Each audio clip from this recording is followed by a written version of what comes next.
Bonjour tout le monde! Lorsque je vous dis Parlement européen, ça peut vite créer en vous un sentiment de blasage total, tellement vous vous attendez à un truc super chiant. Et je ne peux pas nier que par moments, les questions européennes, c'est super relou. Mais ça regorge aussi de choses passionnantes. Ouais, si, Car après tout, lorsqu'on se plonge dedans, les enjeux d'une élection ou alors les jeux de pouvoir dans les couloirs des institutions, c'est quand même très haletant. Après, on a les passions qu'on mérite aussi. Alors aujourd'hui, plongeons-nous dans le monde de personnages essentiels au niveau du Parlement européen, les groupes parlementaires. Bienvenue sur WIP, la chaîne du jeu politique.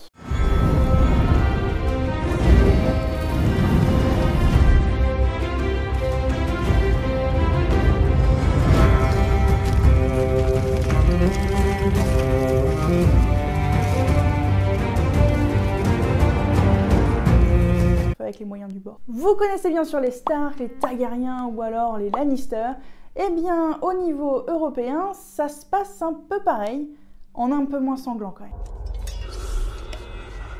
En effet, le Parlement européen, c'est un peu comme ces grandes maisons qui se foutent sur la gueule parce qu'elles ont des intérêts divergents ou alors qui s'allient quand c'est nécessaire. Et avant de vous parler du fonctionnement pur et dur d'un groupe parlementaire, on va faire le point sur ceux qui existent déjà au Parlement européen et donc vous donner une photographie des différentes idéologies entre guillemets qui sont défendues au sein de cette chambre. Première maison, le Parti populaire européen, qu'on nomme plus communément le PPE. Cette maison est la plus ancienne du Parlement européen, mais aussi la plus importante en termes numériques. En effet, le groupe réunit 187 parlementaires sous cette 9e législature. On note cependant que les troupes se sont quand même pas mal réduites depuis l'ancienne législature qui était de 2014 à 2019, puisque à cette époque-là, ils étaient 265. Malgré tout, ils conservent leur position de première force politique au sein de l'hémicycle européen. Le groupe rassemble des députés issus de 26 États membres sur les 27. Seule l'Estonie n'a pas de député européen membre du groupe PPE. C'est l'Allemagne qui détient la plus grosse délégation avec les députés CDU et ensuite c'est la Pologne. Le chef de ce groupe c'est Manfred Weber qui est allemand et qui est au sein de cet hémicycle depuis 2009. Il préside le groupe PPE depuis 2014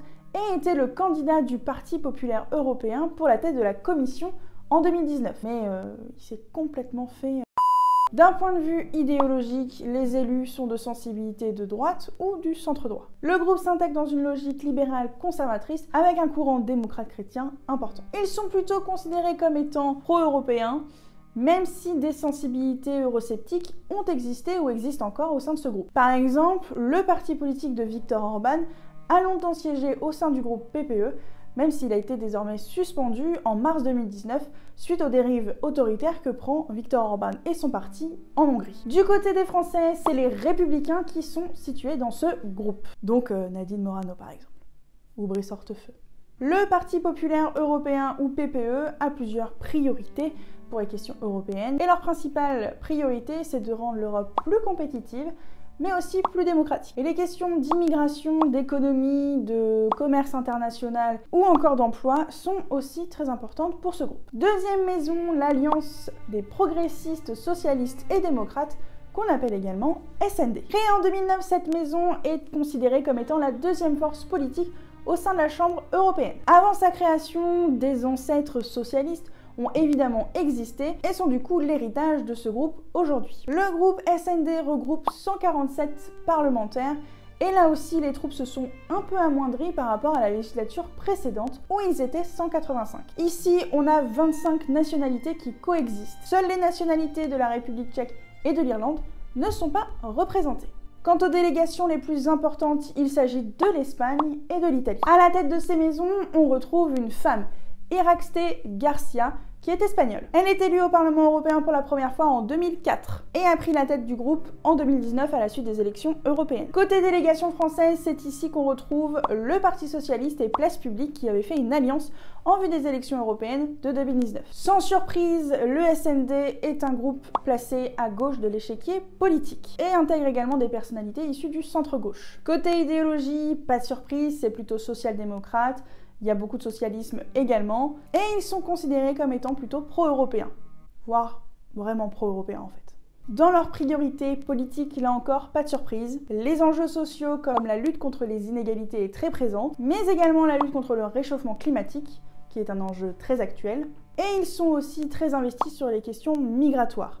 Troisième maison, Renew Europe. Ce nouveau groupe s'est formé à la suite des élections européennes. Mais il s'est évidemment construit sur une base solide qui existait dans les anciennes législatures, à savoir l'alliance des démocrates et des libéraux européens. La délégation française a notamment poussé pour qu'il y ait un peu un changement de nom, en enlevant notamment le terme de libéral. Alors même que le célèbre Guy Verhofstadt était le président du groupe centriste dans les anciennes législatures, aujourd'hui c'est le roumain Dacian Cioloș qui est à la tête du groupe. Il est d'ailleurs ancien Premier ministre de la Roumanie. Le groupe Renew Europe est le troisième groupe politique au sein du Parlement européen d'un point de vue numérique. Ils ont 98 députés. Dans le jeu politique européen, la troisième force politique au niveau du Parlement européen est toujours très importante, puisqu'en fait c'est la force pivot. C'est celle qui peut faire basculer un texte dans un sens comme dans l'autre. Son positionnement plutôt centriste peut être un intérêt pour les forces socialistes ou de droite, puisque le cœur du groupe peut basculer d'un côté ou de l'autre en fonction des textes. Il faut bien avoir conscience qu'au Parlement européen, il n'y a pas de majorité absolue comme ce qu'on peut retrouver à l'Assemblée nationale ou au Sénat. Ce qui veut dire que pour faire passer des textes, il faut faire des coalitions, et que ces coalitions peuvent varier en fonction justement de ces textes.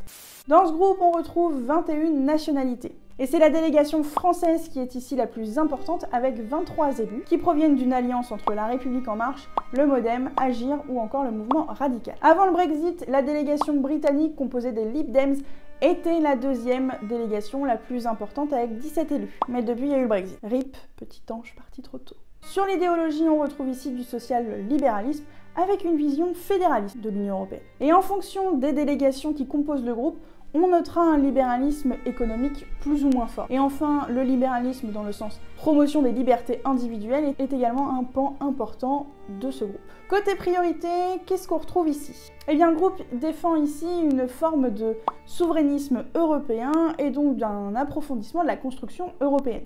La défense de l'état de droit est également un sujet important pour eux, tout comme la lutte contre le réchauffement climatique. Évidemment, les questions économiques sont aussi importantes. On passe maintenant à identité et démocratie. Cette maison a changé de nom après les élections européennes de 2019, puisqu'avant, on connaissait ce groupe sous le nom de Europe des Nations et des Libertés. D'ailleurs, le groupe ENL a mis du temps à se construire au niveau du Parlement européen. Il n'est pas apparu tout de suite en 2014, mais plutôt en 2015. Et oui, difficile de se réunir quand on est nationaliste, et que du coup, les intérêts des différentes délégations sont très divergents. La maison Identité et Démocratie dispose de troupes lui permettant d'être la quatrième force politique au sein de cette chambre, avec 71 députés. La délégation italienne est la plus importante avec 28 élus, issus du parti de Matteo Salvini, la Lega. Vient ensuite la délégation française avec 23 élus, qui sont issus, vous le savez, du Rassemblement national.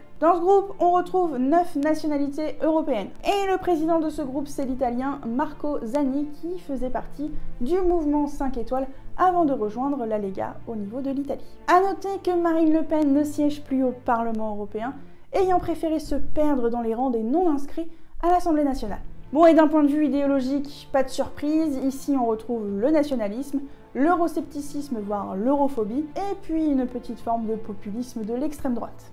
Euphémisme. Et contrairement aux autres groupes du Parlement européen, ici on ne retrouve pas de projet commun. Comme je vous le disais, le groupe étant composé de mouvances nationalistes, les intérêts sont souvent divergents entre les délégations. Par exemple, la délégation française prône plutôt un protectionnisme économique, alors que la délégation allemande, qui est composée du coup de l'AfD, elle est plutôt sur un libéralisme économique important. Mais bon, vous vous en doutez, des points de commun existent entre ces différentes délégations, notamment la lutte contre l'immigration, le rejet de l'Union européenne et du multiculturalisme.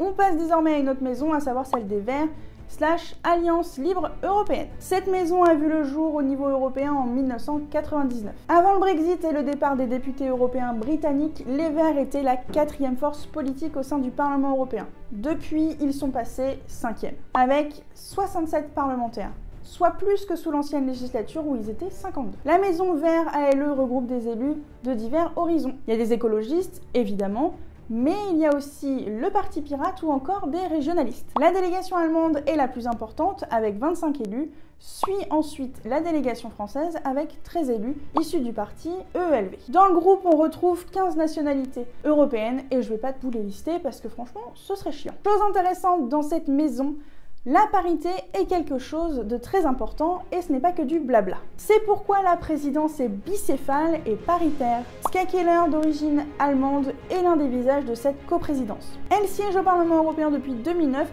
et était d'ailleurs la candidate pour la Commission européenne pour les Verts en 2014, avec José Bové. L'autre visage, c'est Philippe Lamberts, qui est belge et qui siège au Parlement européen depuis 2009 et qui est coprésident de ce groupe depuis 2014. Sur l'idéologie, l'écologie politique est évidemment un marqueur fondamental. On retrouve également la social-démocratie avec aussi une forme de fédéralisme européen et aussi du régionalisme. Et donc, bon, sans surprise, c'est un groupe qui est considéré comme étant profondément pro-européen.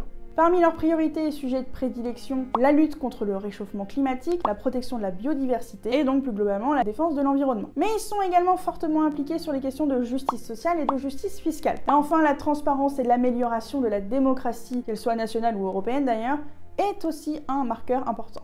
On passe au 6e groupe, à savoir les conservateurs et réformistes européens. Cette maison est entrée dans le jeu politique européen en 2009. Et alors qu'elle était la 3e force politique sous l'ancienne législature, aujourd'hui, elle passe en 6e position. Net recul. Les troupes de ce groupe sont constituées de 61 parlementaires. Là aussi, il y a 15 nationalités européennes qui sont représentées, et encore une fois, je ne vais pas vous faire la liste, parce que c'est trop chiant. La principale délégation est polonaise et provient du PiS.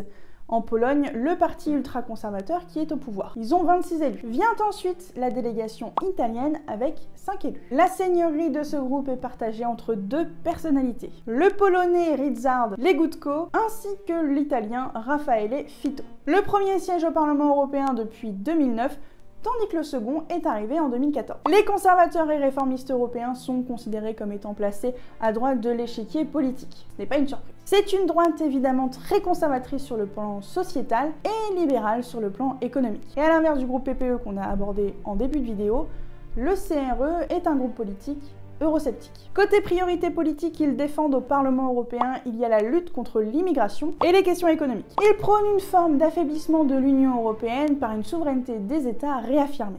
Et enfin, dernier groupe, la gauche unitaire européenne / gauche verte nordique, qu'on appelle plus généralement la GUE. Cette maison est l'héritière de différents groupes parlementaires communistes ayant existé au sein du Parlement européen depuis 1973. Dans sa forme actuelle, le groupe existe depuis 1995. Les troupes de la GUE ont perdu un peu de leur importance par rapport à la législature précédente, passant de 52 sièges à 39. Et donc la GUE est aujourd'hui le dernier groupe d'un point de vue numérique. Ici, on retrouve 14 nationalités. Les délégations les plus importantes sont allemandes, grecques, espagnoles et françaises. Dans cette maison, la présidence est également bicéphale et paritaire. Manon Aubry, élue française de la France Insoumise en 2019, est l'un des visages de cette coprésidence, tandis que l'autre, c'est Martin Schirdewan, qui est allemand. Ce dernier est entré au Parlement européen en 2017. Avant de rentrer dans la vie politique plus traditionnelle, Manon Aubry était porte-parole de l'ONG Oxfam qui lutte contre la pauvreté. La maison GUE détient une petite particularité dans son fonctionnement par rapport aux autres groupes. En effet, comme c'est composé d'une assez grande diversité de positions politiques, la GUE se définit comme étant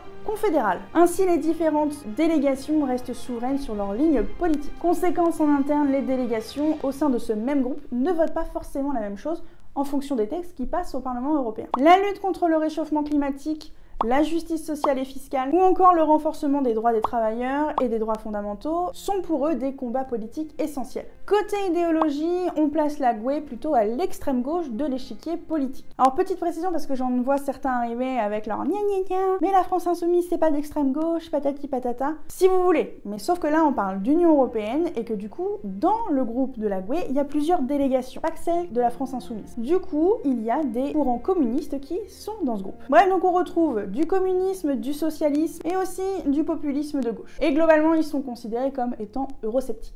Voilà pour les maisons qui siègent actuellement au Parlement européen. J'ai pris le parti pris de vous faire d'abord une photographie de ces groupes parlementaires d'un point de vue positionnement politique avant de vous parler plus précisément du fonctionnement et de l'organisation d'un groupe parlementaire. Pourquoi? Parce que je pense qu'on est un peu moins au fait de ces éléments par rapport à l'Assemblée nationale ou au Sénat où là on connaît très bien les partis politiques qui y siègent. Vous l'aurez donc compris, dans le prochain épisode de cette série Game of groupe parlementaire, on parlera du coup du fonctionnement et de l'organisation d'un groupe parlementaire au sens strict. Donc si vous avez des questions à ce sujet, n'hésitez pas à les poser en commentaire.